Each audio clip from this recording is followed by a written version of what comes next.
პოლიტიკურ შეცდომებზე, წარმატებებსა და ლიდერობის უნარებზე დღეს ქართველ და უცხოელ სტუდენტებს გიგა ბოკერია ბათუმში ესაუბრა. პროექტ ევროპის მომავალი ლიდერების ფარგლებში დისკუსია გაიმართა. ბათუმში საერთაშორისო მოდებატეები გაერთიანებული სამეფოდან, შვედეთიდან, რუმინეთიდან, პოლონეთიდან და ევროპის სხვა ქვეყნებიდან სპეციალურად ამ პროექტისთვის ჩამოვიდნენ. შეხვედრამ პრესკაფეში კითხვა-პასუხის რეჟიმით ჩაიარა. პროექტი 30 აგვისტომდე გრძელდება და ამ დროის განმავლობაში გაიმართება ტრენინგები მენეჯმენტსა და ლიდერობაში. ტრენინგებს ქართველი და უცხოელი ბიზნესმენები და პოლიტიკოსები ატარებენ.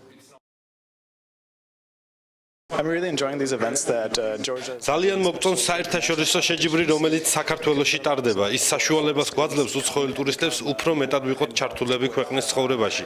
საინტერესოა, როცა ლექციების პროცესში კითხვებს უსმევ ცნობილ და გამოცდილ პოლიტიკოსებს.